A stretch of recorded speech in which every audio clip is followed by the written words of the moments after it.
오늘 하나님의 말씀은 그리스도인의 삶이라는 말씀의 제목으로 함께 말씀을 나누도록 하겠습니다. 하나님께서는 우리를 예수 그리스도 안에서 새롭게 창조하셨다라고 말씀하고 있어요. 사도 바울은 고린도후서 5장 17절 말씀에 이렇게 쓰고 있습니다. 그런즉 누구든지 그리스도 안에 있으면 새로운 피조물이라. 이전 것은 지나갔으니 보라 새 것이 되었도다. 새로운 피조물이라고 하고 있어요. 그리스도 안에서 그리스도 안에 존재하는 자들은 새로운 피조물이다. 우리가 살아왔던 삶이 있고 살아왔던 모든 연륜이 있을지라도, 얼마나 오랫동안 우리가 연륜대로 살아왔을지라도 우리가 그리스도 안에 살아가게 되면 그때부터 새로운 피조물이 되어서 이전 것은 다 지나가고 새롭게 되어진다라고 하는 말씀입니다. 그리스도 안에 있으면 누구든지, 어린아이든지 노년에 이르기까지 남녀노소 누구든지 불문하고 다 새로운 존재가 된다라는 말씀인 것이죠. 이 새로운 사람, 새로운 존재, 새로운 피조물을 성경에선 그리스도인이다 말하고 있어요. 우리를 말하는 거죠. 그리스도인, 성도들을 가리키는 것입니다. 그리스도인은요, 그리스도 안에서 새롭게 만들어진 자들이죠. 그러다 보니까 당연히, 너무나 당연히 그리스도인은 그리스도 중심으로 살아야 되는 자들입니다. 그러다 보니까 그리스도인들은 모든 삶의 상황 속에서, 모든 삶의 인간 관계 속에서도 그리스도 중심으로 모든 것을 해결해야 되며 그리스도 중심으로 모든 것을 바라봐야 하겠습니다. 주님 중심으로 사는 그리스도의 삶이 어떤 것인지 잘 나타내는 말씀이 오늘 이 본문 말씀이에요. 그리스도인이라면 인간 관계 가운데에서 어떻게 그리스도의 중심으로 그 관계를 풀어야 하고 그 관계를 어떻게 살아내야 하는가, 이것을 말씀하고 있는 말씀이죠.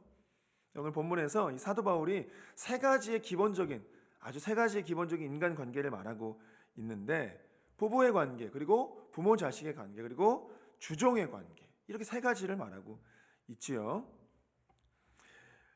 이 세 가지 기본적인 인간 관계는요, 당시에 살아가는 이 말씀을 듣는 당사자들, 당시에 그 말씀을 듣는 자들, 이 말씀, 바울이 선포하고 있는 이 말씀의 명령을 부부 관계 속에서는 남편에게, 그리고 부모 자식 관계 속에서는 부모에게, 주인과 종의 관계에서는 주인인 사람이 아내나 자녀나 종들에 대한 전권을 쥐고 있었던 그런 당시의 상황 속에서 전권을 쥐고 있었던 기존 질서를 완전히 뒤집어 버리는 말씀이었어요.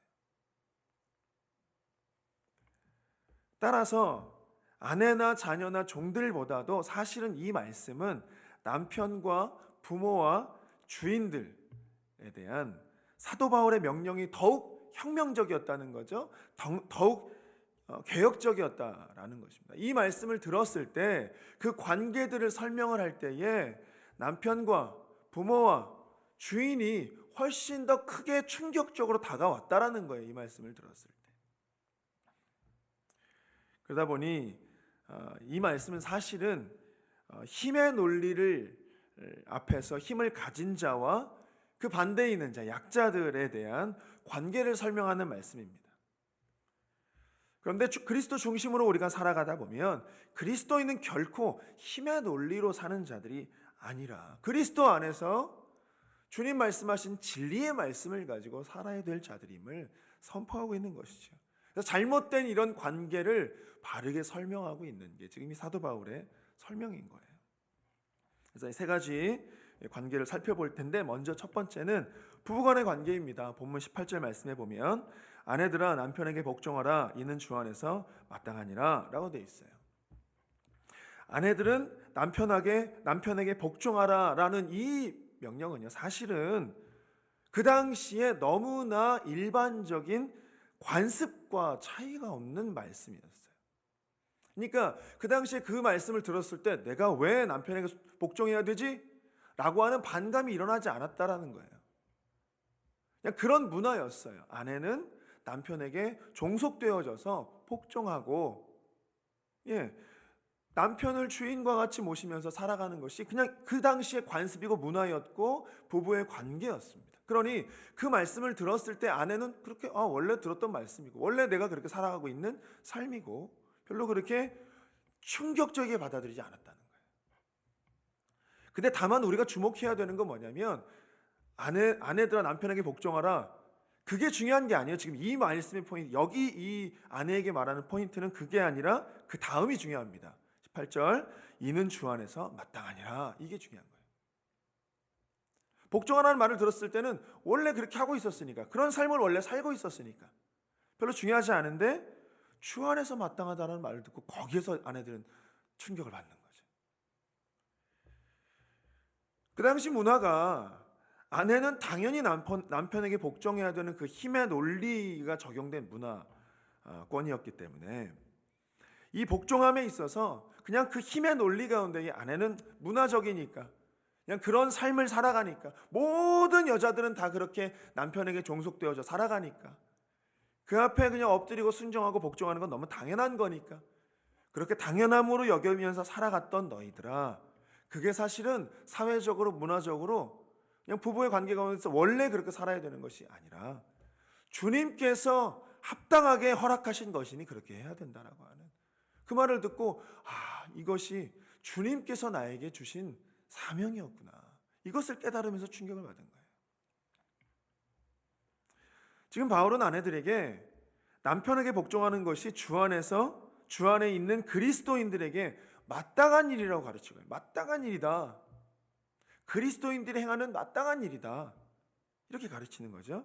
그러면서 부부관계는 남편과 아내 둘만 있는 인간 관계가 아니라 그 사이에 하나님, 예수님이 계시고 주님이 계셔서 그리스도 중심, 그리스도를 주인 삼고 그리스도를 명령자라고 생각하고 이 사실을 인정하고 살아야 된다. 그 말씀을 지금 아내들에게 하고 있는 거예요.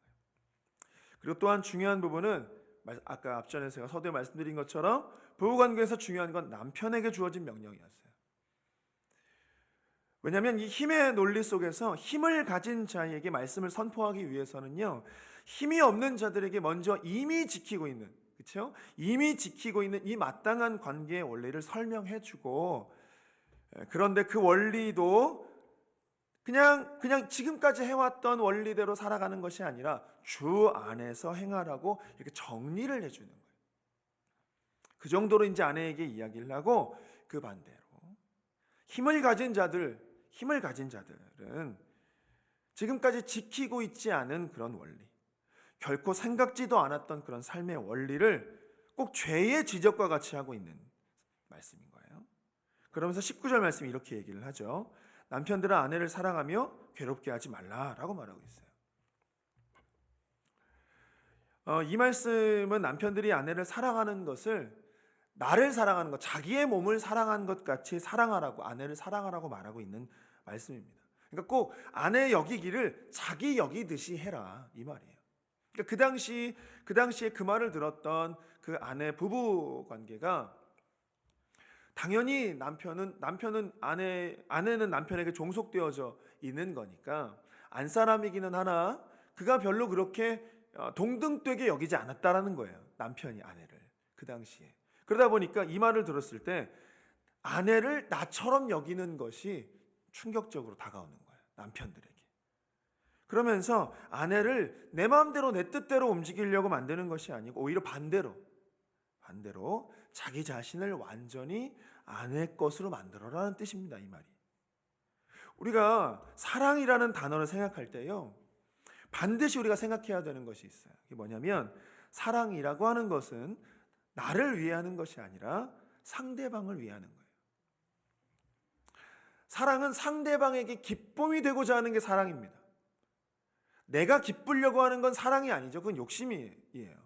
내가 기쁘려고 저 사람의 것을 취하고 내가 기쁘려고 저 사람을 내 기쁨으로 삼는 것은 사랑이 아닙니다. 그건 사랑이 아니죠.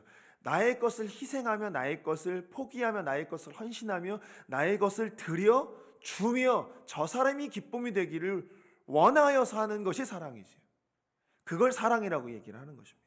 그러니까 여기에서 지금 남편들은 아내를 사랑하라 이 말은 뭐냐면 너의 전부를 들여서 너의 모든 것을 희생하면서 너의 생명까지도 줄 수 있는 그 사랑으로 아내를 사랑해라, 이 말인 거예요. 나라고 하는 존재, 나라고 하는 인격, 나의 삶, 나의 결정, 내 모든 것을 다 상대방에게 맞춰주는 것, 이게 사랑이죠. 그러니까 이 남편은 아내를 사랑하는 것이 단순한 감정을 말하는 것이 아니라 모든 것을 맞춰주는 거예요. 모든 것을 아내에게 맞춰주는 거예요. 아내는 남편에게 복종함으로 모든 것을 맞추어주고, 남편은 아내를 사랑함으로 모든 것을 맞추어주고, 이게 그리스도 안의 부부 관계라는 거예요. 이 부부 관계 가운데에서 힘의 논리가 적용되어져 가지고 어느 한쪽으로 치우쳐져 있던 그런 관계를 사도 바울이 지금 이야기를 하면서, 그리스도 안에서 부부의 관계는 평등한 것이고 동등한 것이기에 아내는 남편을 복종함으로 다 맞춰주고, 남편은 아내를 사랑함으로 다 맞춰주고, 그렇게 서로 맞춰주면 누가 위고 누가 아래겠어요? 그런 게 없는 거죠. 그리스도 안에 동등됨을 이루며 살아가는 것이죠.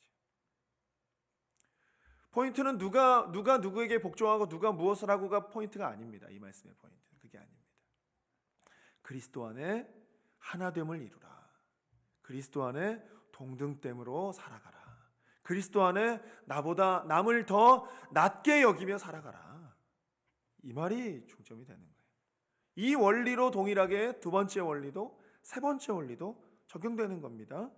부모 자식 관계의 이제 말씀 20절에 먼저, 자녀들아 모든 일에 부모에게 순종하라.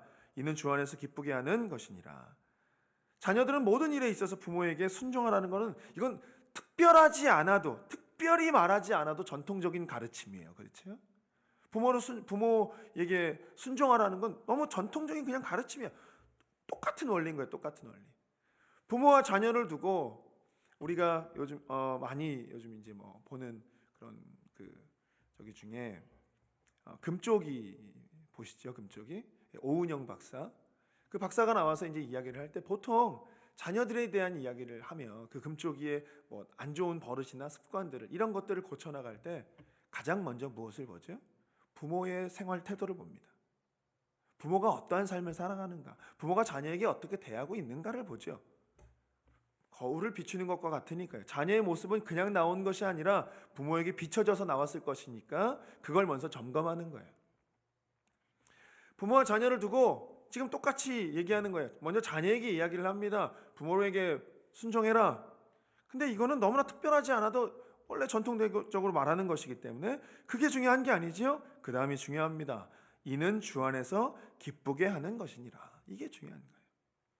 자녀에게도 말하는 거예요. 부모에게 순종해라. 너무나 당연한 얘기인데, 지금까지 들어왔던 얘기인데, 부모님에게도 들어왔던 얘기인데, 근데 그보다 더 중요한 것은 네가 그리스도 자녀라면, 그리스도인의 자녀라면 부모에게 순종하는 것이 주 안에 기쁘게 하는 것이라고 여기고 해야 된다. 부모 앞에 살아가는 것이 주님을 대하듯이 그렇게 살아가야 되는 것이다 라고 하는 원리를 바르게 딱 세워주는 거죠. 자녀에게는. 그런데 21절 말씀 가운데 부모들에게 이야기하는 건 이렇습니다. 아비들아 너희 자녀를 노엽게 하지 말지니 낙심할까 함이라.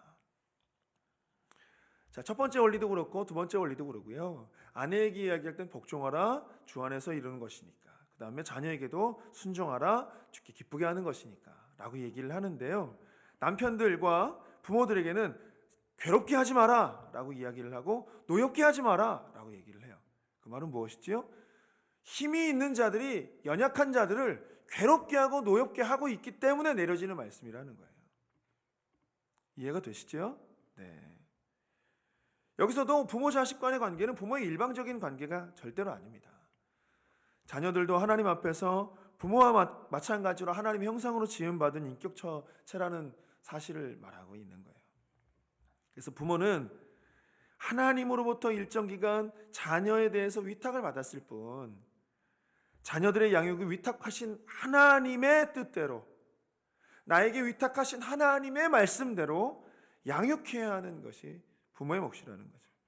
그래서 이거에 대해서 자녀에 대한 부모의 권리보다 책임을 더욱더 이야기를 해요. 강조하고 있는 것이에요. 그러면서 세 번째 똑같습니다. 주종 간의 관계도 동일합니다. 종들은 상전에게 순종하되 눈가림하지 말고 하나님 앞에 일하듯 하십시오 라고 얘기를 하죠. 일하는 건 말하지 않아도 하는 거예요. 근데 그냥 하지 말고 하나님 앞에 하는 듯 해라. 똑같습니다. 똑같은 원리예요. 주인과 종을 두고 얘기하는 거예요. 종이 주인의 것을 일하는 건 너무 당연한 거죠. 말하지 않아도. 그렇게 하지 않으면 죽임을 당합니다. 그렇게 하지 않으면 팔려가 버립니다. 더 심한 노역을 할 수도 있게 됩니다. 종이 주인의 일을, 주인의 것을 돌보고 주인의 것을 일하는 건 너무 당연한 거예요. 주인이 일하지 않으면서 종이 일한다고 종이 발끈하여 주인에게 대들지 않습니다. 종은 당연히 일하는 거예요. 그런데 뭐라고 얘기합니까? 그리스도인으로 살아가는 종들이요, 하나님 앞에 일하듯이 해라라는 거예요. 주인에 대한 원망과 불평과 힘듦을 내색하며 살아가지 말고 너희의 삶을 살아갈 때에 하나님 앞에서 살아가는 것 같이 일을 하라라고 하는 거예요. 그러면서 4장 1절 말씀 가운데 상전들아 의와 공평을 종들에게 베풀지니 너희에게도 하늘의 상전이 계심을 알지어다. 사도 바울은 지금 여기에서 이 세상의 종들이나 주인들에게 모두가, 주인도 종도 모두가 하나님 앞에서 똑같음을 지금 딱 말하고 있어요. 얼마나 종들이 주인의 것을 이렇게 하면서 하나님을 원망하고 하늘을 원망하며 살았겠습니까? 노예로 살아간다는 게, 종으로 살아간다는 게, 누군가에 종속되어져 살아간다는 게 얼마나 불평할 만한 일이겠어요. 종으로 살아가는 자들은 내 자녀도 종이 되는 거잖아요. 태어나면 종으로 태어나는 자녀를 낳아야 되는 거예요. 근데 오늘 이 사도 바울이 얘기하는 게 주인과 종은 하나님 앞에 동일하다, 이 말을 하는 거예요. 상전들에게는 준엄한 경고가 되는 일이고 종들에게는 얼마나 위로가 되는 말씀인지 몰랐을 거예요. 보면 이 4장 1절 말씀에 보면 얼마나 상전들이 종들에게 막대하였는지 의와 공평으로 종들에게 베풀어라 라고 이야기를 하고 있죠. 명령하고 있죠.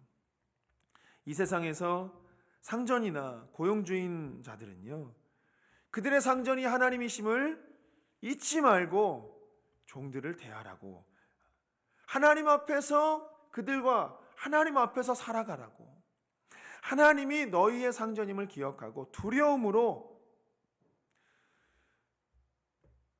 자기 책임과 관리 아래에 있는 사람들에게 의와 공평을 베풀기를 힘써라, 이 말을 하는 것입니다.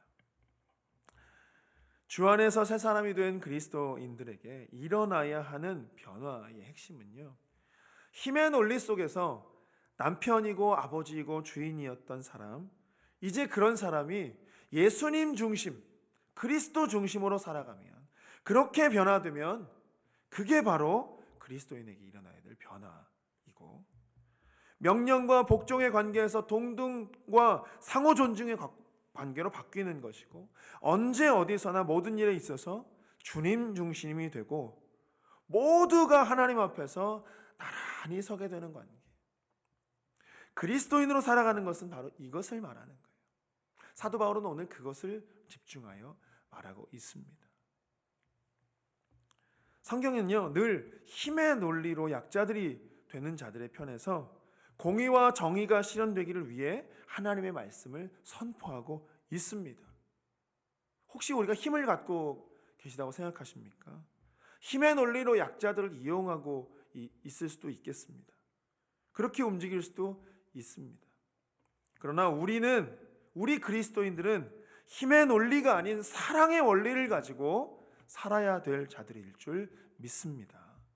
누구 하나 약자가 없게 가장 작은 자를 돌보고 살피며 그들을 세워가는 사랑의 그리스도인들이 다 되시는 저와 여러분 되시기를 주님의 이름으로 축복합니다. 우리 함께 기도하겠습니다.